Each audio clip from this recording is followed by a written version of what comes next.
Bonjour les enfants.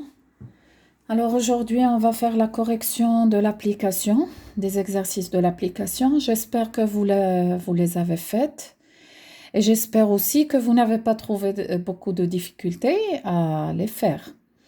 Alors, le premier exercice, on nous demande de compléter les tableaux. Alors pour les tableaux, on a trois. Je vous ai donné trois tableaux. Le premier concerne le carré. D'accord? Alors, d'abord, je dois faire sur ma feuille de brouillon un rappel. Le périmètre du carré est égal côté fois 4, alors que le côté est égal périmètre divisé par 4. D'accord? C'est ce qu'on a dans le premier tableau. Alors, la première colonne, on a la mesure du côté. Dans la première et la deuxième colonne, on a la mesure d'un côté et on nous demande le périmètre. Alors, cette mesure, je la multiplie par 4. Par contre, la deuxième colonne, on a la mesure du périmètre et on nous demande celle du côté. Je divise par 4. Alors, je ne fais que vous expliquer parce que toutes les réponses, vous les aurez sur un document sur le site. D'accord? Alors, le deuxième tableau, c'est un tableau qui concerne le rectangle. Là aussi, un rappel. Le périmètre du rectangle est égal longueur plus largeur fois 2. D'accord? Le demi-périmètre, qu'est-ce que je fais? Alors, dans le demi-périmètre, j'ai deux possibilités. Si j'ai la mesure du périmètre, alors je fais périmètre divisé par 2. Si j'ai la longueur et la largeur, je fais longueur plus largeur. Pour trouver la longueur, c'est périmètre divisé par 2 moins largeur. Et pour trouver la largeur, c'est périmètre divisé par 2 moins longueur. C'est ce que vous avez dans le deuxième tableau. Alors, la première colonne, on a longueur, largeur dans la première et la deuxième colonne. On a longueur, largeur, c'est à vous de trouver le demi-périmètre, puis de trouver le périmètre. Dans la troisième colonne, on a une longueur et le périmètre. Et on nous demande de trouver le demi-périmètre et la largeur. Voilà. Alors, pour trouver le demi-périmètre, puisque j'ai la mesure du périmètre, je divise par 2. Et pour trouver la largeur, j'applique. D'accord? La dernière colonne, j'ai le demi-périmètre et la mesure de la largeur. Pour trouver le périmètre, alors je fais fois 2. Le demi-périmètre fois 2, c'est l'inverse. C'est l'inverse de cette formule. Et pour trouver la largeur, pour trouver la longueur, voilà. C'est bon, les enfants? Très bien. Alors, pour le troisième tableau, on a le tableau qui concerne le triangle équilatéral. Alors, d'abord, le périmètre est égal à côté fois 3 et le côté est égal périmètre divisé par 3. Et j'applique. Première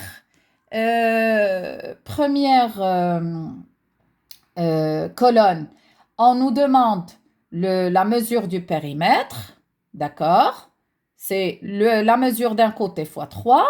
La deuxième colonne, on nous demande la mesure d'un côté. Alors, j'ai la mesure du périmètre. Alors, je divise par 3.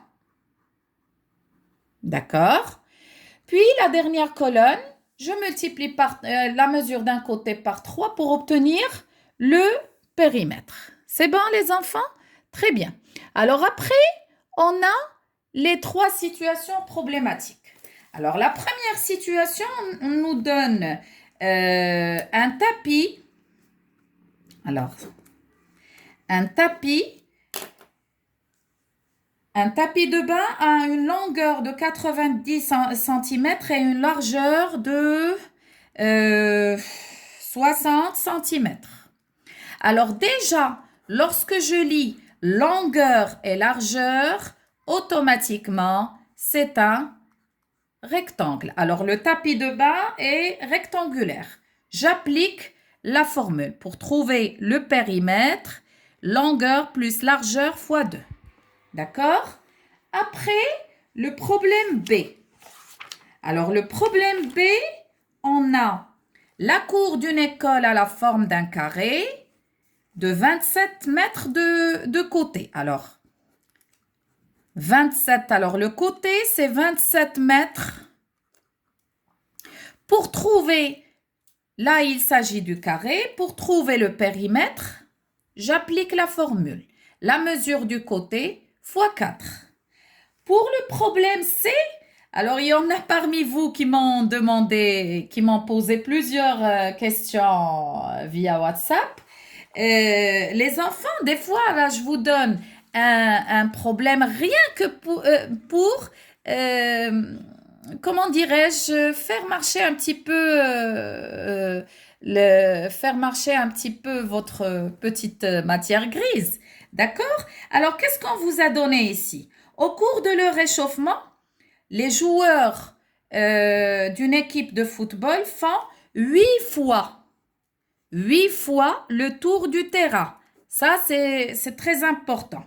Et parcours en tout, alors les 8 fois, est égal 2 km, 960. Est-ce que cette mesure 2 km, 960, est-ce que c'est le périmètre? Eh bien non, les enfants. Les 2 km, 960 représentent les 8 fois le tour du terrain. Pour trouver le périmètre, qu'est-ce qu'on doit faire? C'est ce qu'on va voir dans un petit moment. La dernière donnée qu'on a, alors, la longueur du terrain de football étant 110 mètres, on nous demande de trouver la largeur. D'accord? Alors déjà, la première chose à faire, il y a 2 unités de mesure, chose qu'on ne doit pas garder. Ça veut dire que je vais venir là et convertir 2 km, 960 en mètres. Ça va me donner 2960 mètres.